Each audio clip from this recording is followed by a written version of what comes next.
banyak sekali kasus pembunuhan. Berikut ini kasus pembunuhan viral yang menjadi sorotan di tahun 2022.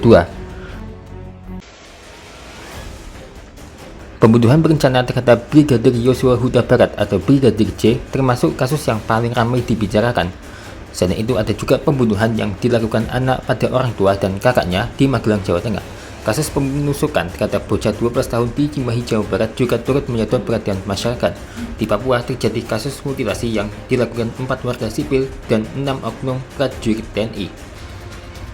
Dirangkum Tribunnews.com, berikut kasus-kasus pembunuhan yang viral sepanjang tahun 2022.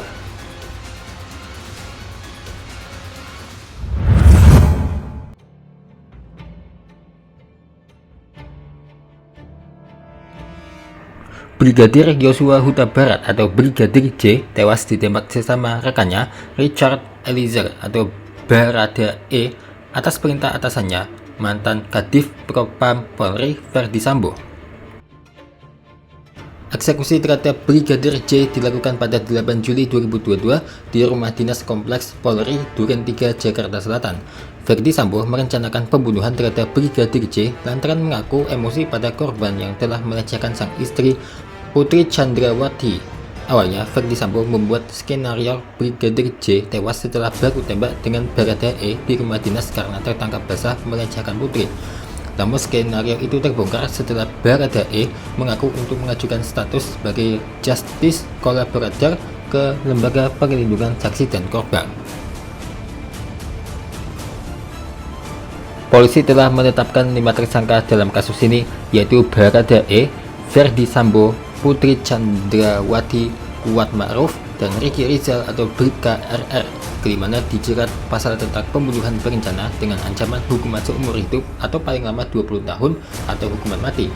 Terkhusus Verdi Sambo, ia juga menjadi tersangka dalam obstruction of justice bersama Hendra Kurniawan, Benny Ali, Agus Nurpatria, hingga Irfan Widianto.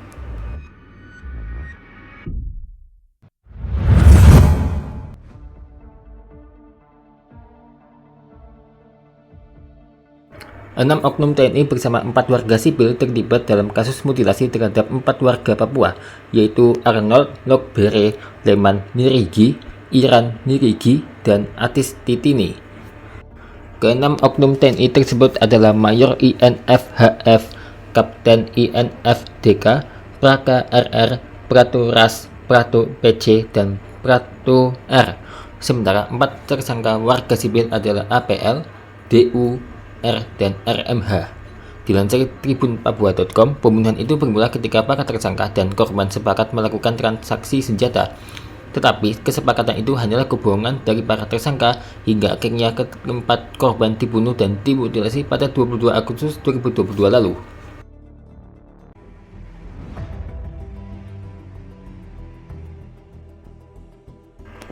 Para pelaku kemudian merampok uang milik para korban sebesar 250 juta rupiah. Jasad keempat korban lalu dibuang ke sungai di kampung Pigapu, distrik Wania menggunakan mobil. Mobil tersebut sengaja dibakar oleh para pelaku untuk menghilangkan jejak. Benar-benar kasus di Papua ini mengerikan ya.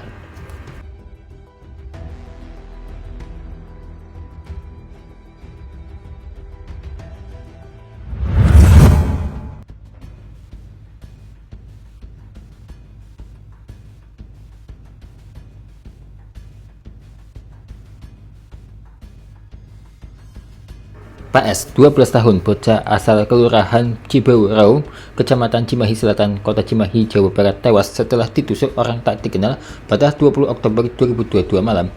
Dikutip dari Kompas.com, insiden penusukan ini terjadi ketika PS dan teman-temannya baru pulang mengaji. Korban dan teman-temannya sengaja mengambil jalur sedikit memutar agar bisa berjalan bersama. Namun saat PS berpisah dengan teman-temannya di persimpangan menuju rumah, ia ditusuk oleh seorang pria dari arah belakang. Korban sempat berlari sejauh 150 meter karena takut, namun akhirnya tumbang dan kehabisan darah. Pelaku penusukan Rizaldi Nugraha Gumilar alias Ical, 22 tahun, ditangkap sekitar 3 hari setelah kejadian, tepatnya 23 Oktober 2022. Ia ditangkap pihak kepolisian di sebuah kamar kos di Kecamatan Sukasari, Kota Bandung. Kepada polisi, Ical mengaku nekat menusuk PS lantaran ingin merampas ponsel korban. Akibat perbuatannya, pelaku dijerat pasal 340 JO, 339 JO, 338 JO, 365 ayat 3 KUHP JO, pasal 80 ayat 3 UU nomor 17 tahun 2006 tentang perubahan kedua atas Undang-Undang nomor 23 tahun 2002 tentang perlindungan anak dengan ancaman hingga 20 tahun penjara. Setidaknya dari kasus yang terjadi pada Oktober 2022 di Cimahi ini, jadilah pelajaran untuk kita selalu hati-hati dan waspada dengan kejahatan di sekitar kita. Jangan sampai lengah dan jaga barang berharga Anda.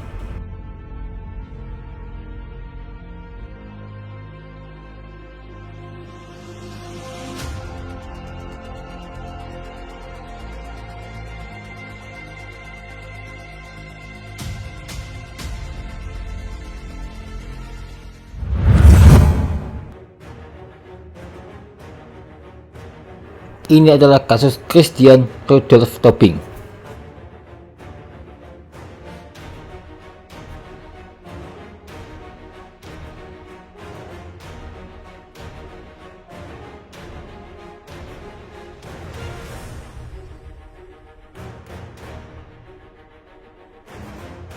Christian Rudolph Tobing, 32 tahun, menyimpan dendam pada kawan lamanya berinisial H sejak 2015 dipicu permasalahan bisnis.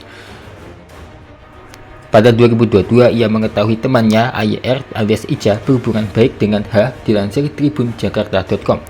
Rudolph pun merencanakan pembunuhan terhadap keduanya, tetapi hanya Ica yang menjadi korban lantaran H sulit dihubungi. Ica dihabisi di apartemen Green Pramuka City, Cempaka Putih, Jakarta Pusat pada 17 Oktober 2022 dengan dalih diajak membuat konten podcast. Setelahnya, Rudolph membungkus jasad Ica menggunakan plastik dan membuangnya ke kolong tol Becakayu, Kalimalang, Kota Bekasi, Jawa Barat. Momen Rudolph membawa jasad Ica menggunakan troli terekam kamera CCTV. Selain membunuh Ica, Rudolph juga mengambil uang korban sebesar 30 juta rupiah. Ia kemudian diamankan pihak kepolisian di Jalan Jatiwaringin, Pondok Gede, Bekasi, Jawa Barat saat akan menjual laptop milik korban. Rudolph dijerat pasal 340 subsidiar pasal 338 KUHP.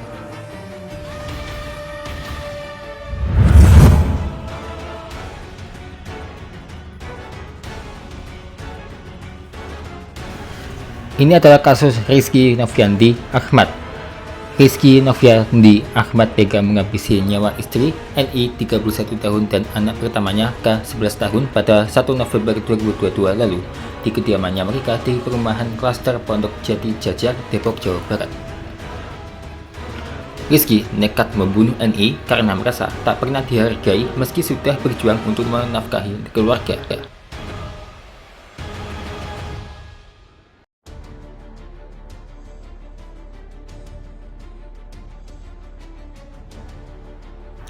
Ia mengaku selama ini perjuangannya untuk menafkahi keluarga tak pernah diapresiasi oleh NI.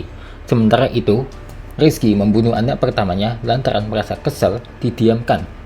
Ia sempat bertanya kepada K soal rencana NI berpisah dan pulang ke rumah pamannya.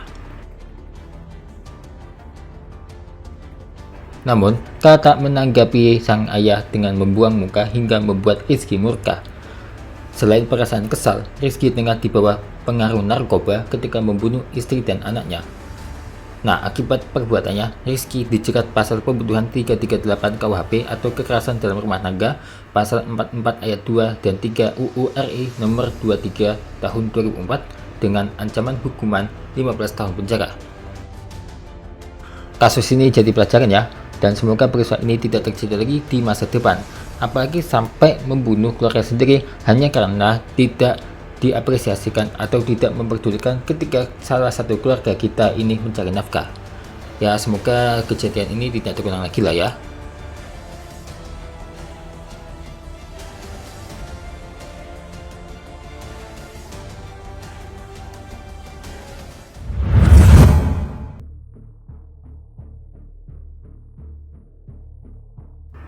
CAM, 23 tahun, mahasiswa Universitas Padjadjaran, menjadi korban pembunuhan oleh temannya FA, 24 tahun. FA menghabisi nyawa CAM di kediaman korban di Kompleks Gading Tutuka, Kabupaten Bandung, Jawa Barat pada 11 November 2022. Motifnya, FA merasa sakit hati lantaran korban mengancam akan menyebar foto dirinya. Dikutip dari tribunjabar.id, foto-foto itu berisi kekurangan FA dan aksi FA menganiaya korban. Pelaku pun menyamar menjadi ojek online untuk membunuh CAM. Saat bertemu CAM, FA menunjukkan pisau yang dibawanya kepada korban. CAM yang kemudian ditemukan warga sempat dibawa ke RSUD Oto Iskandar Dinata Soreang. Namun setibanya di sana korban dinyatakan meninggal dunia. Di hari yang sama, pembunuhan dilakukan. FA diamankan di rumah orang tuanya.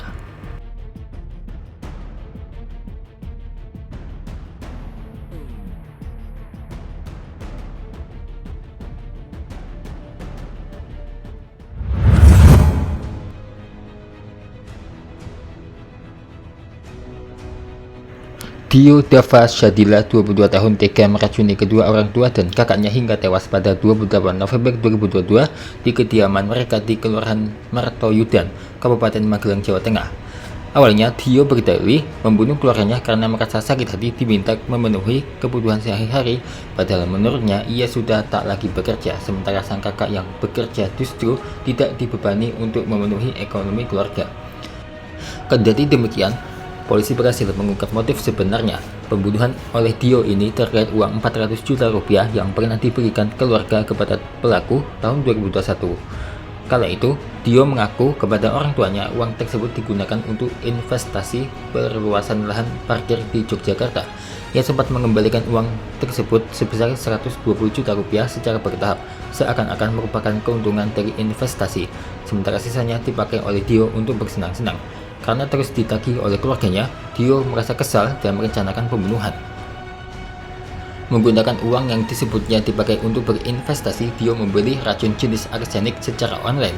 Racun itu dicampurkan ke minuman dawet yang sengaja dibelinya, lalu diberikan kepada ayah, ibu, dan sang kakak. Dio pun disangkakan pasal 340 KUHP JO 338 tentang pembunuhan berencana dengan ancaman hukuman mati atau penjara seumur hidup. Itulah 7 kasus pembunuhan viral sepanjang 2022. Semoga peristiwa ini tidak terulang lagi ya.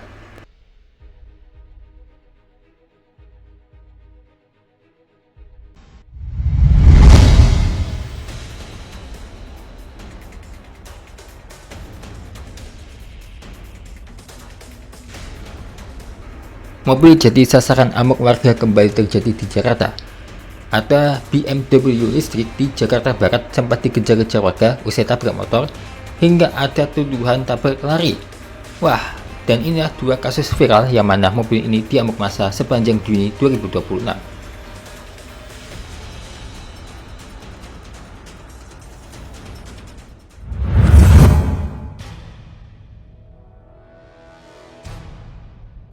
Mobil listrik BMW bernomor B77NRI menabrak pengendara motor di Jalan Meruya Selatan, Kebonjeruk, Jakarta Barat. Setelah menabrak motor, mobil tersebut sempat dikejar-kejar warga sebelum akhirnya dirusak massa. Mobil sempat dikejar massa namun berhasil diamankan petugas. Polisi kemudian sempat mengamankan pengendara mobil setelah terlibat kecelakaan itu. Kemudian polisi meminta keterangan kepada pengendara mobil. Peristiwa itu terjadi sekitar pukul 8.15 WIB yang terjadi pada 22 Juni kemarin. Mobil tersebut awalnya melaju dari arah utara ke selatan di Jalan Meruya Selatan. Mobil itu kemudian menabrak sepeda motor yang datang dari arah selatan ke utara. Pengendara motor kemudian terjatuh. Pemotor itu mengalami luka di bagian tangan dan kaki. Pemotor tersebut kemudian mendapat perawatan medis di rumah sakit. Mobil tersebut menjadi sasaran amuk massa hingga ringsek. Seusai kejadian tersebut, warga mengejar-ngejar mobil tersebut hingga akhirnya diamankan polisi. Wah, sebenarnya kalau ada tabrakan sebenarnya jangan juga ya sampai amuk massa, apalagi sampai nuduh-nuduh orang, seperti kejadian di awal Juni ini.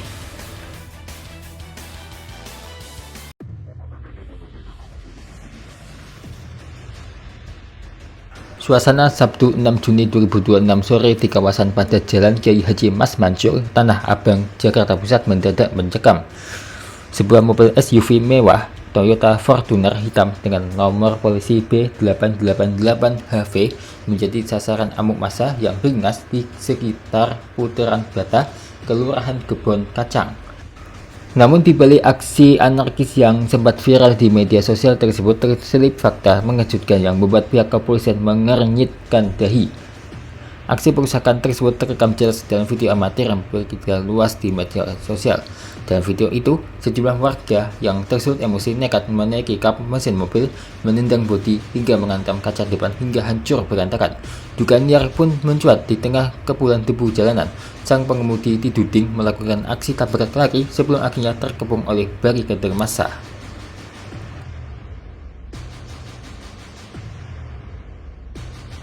Mendapat laporan darurat melalui call center 110, personel Polsek Tanah Abang langsung meluncur ke lokasi guna meredam situasi dan menyelamatkan pengemudi dari potensi aksi main hakim sendiri. Namun saat dievakuasi petugas, kondisi sang pengemudi justru mengundang tanda tanya besar.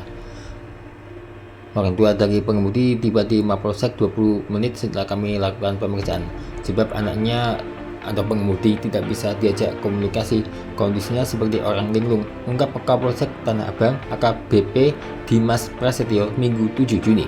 Tatapan kosong dan ketidakmampuan sang pengemudi untuk menjelaskan kronologi kejadian membuat polisi harus menahan informasi mendalam terkait pemicu awal aksi pengejaran tersebut. Spekulasi mengenai kondisi medis atau tekanan psikologis berat yang dialami sang pengemudi di balik kemudi Fortuner itu pun kini berembus kencang. Kejutan tidak berhenti di situ. Vidi Manalu yang tercatat sebagai pemilik sah kendaraan tersebut memilih langkah tak biasa. Alih-alih menuntut keadilan atau menyeret warga yang merusak aset mewahnya ke jalur hukum, ia justru enggan membuat laporan polisi.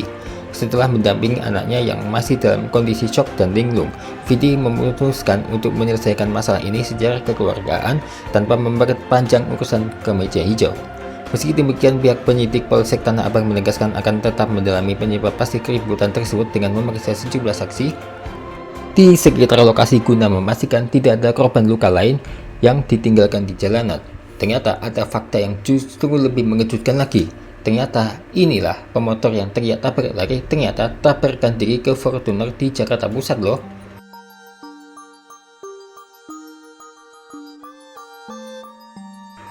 Mobil Fortuner dikepung hingga dirusak warga di Tanah Abang, Jakarta Pusat dipicu masalah klakson yang melibatkan pengendara motor. Polisi mengungkapkan pemotor sempat menabrakan diri ke Fortuner lalu berteriak tabrak lari. Nah, terjadi cekcok sambil jalan antara pengemudi dan pemotor. Pengendara sepeda motor menabrakkan motornya ke mobil Fortuner. Selanjutnya pengendara motor itu terus mengejar sambil teriak tabrak lari sehingga makin banyak massa yang mengejar dan melakukan perusakan. Pengemudi Fortuner kembali dihentikan massa hingga terjadi cekcok. Kemudian pengemudi Fortuner lalu ke Tanah Abang dalam kondisi mobil rusak dan pengemudi mengalami luka di kepala. Nah, faktanya nih, pengemudi Fortuner itu lalu diamankan pihak kepolisian. Saat ditanya petugas, pengemudi Fortuner tak kooperatif dan masih dalam keadaan emosi. Kemudian orang tua dari pengemudi Fortuner datang untuk menjemputnya.